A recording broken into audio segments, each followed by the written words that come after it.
First ఈ onion పచ్చిమిర్చి వేసుకుందాం.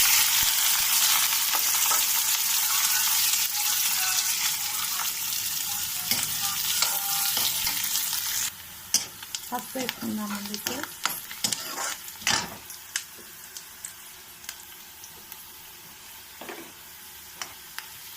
అల్లం వెల్లుల్లి పేస్ట్ కూడా వేసుకుందాము.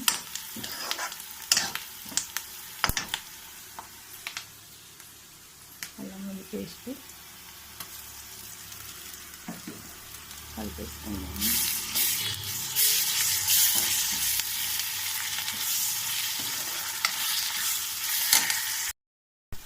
ఇప్పుడు మనం సొరకాయ కట్ చేసుకున్నాం కదండి, అది వేసేసుకుందాము. కడిగి వేసేసుకుందాము.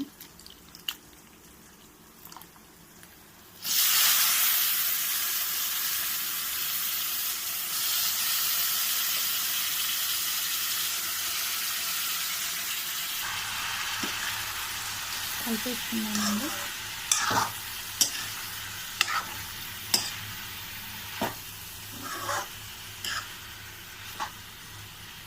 ఇందాక కరివేపాకు పెట్టుకున్నాం కదా, ఇది కూడా వేసేసుకుందాం. మూత పెట్టుకుందాము. కారం వేసుకున్నామండి. 1 స్పూన్ కారం వేసాను. పచ్చిమిర్చి వేసాము కదా 3, 1 స్పూన్ కారం వేసాము. ఇప్పుడు శనగపప్పు కూడా వేసేసుకుందాము. సాల్ట్ వేసుకుందామండి. ఇప్పుడు స్పూన్ సాల్ట్ కూడా వేసుకుంటున్నాము. రుచికి సరిపడా సాల్ట్ కలిపేసి మూత పెట్టుకుందాము. కొంచెం గరం మసాలా వేసుకుందాము. ఒక 2 మినిట్స్ తర్వాత మూత పెట్టుకుందాము.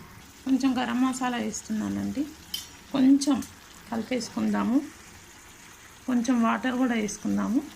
కలిపేసుకుందాము. మూత పెట్టుకుందాము. సొరకాయ శనగపప్పు కర్రీ రెడీ అయిపోతుందండి ఒక 10 మినిట్స్లో. చూద్దామండి. కూర బాగా ఉడికిపోయింది కదా, పప్పులు సొరకాయ అంతా బాగా ఉడికిందండి. చూసాక మన ఎమ్మి సొరకాయ శనగపప్పు కూర రెడీ అయిపోయింది. మీరు కూడా ఇలానే వెరైటీ డిషెస్ చేసి తిని ఎలా ఉందో కామెంట్స్లో చెప్పండి. Thank you.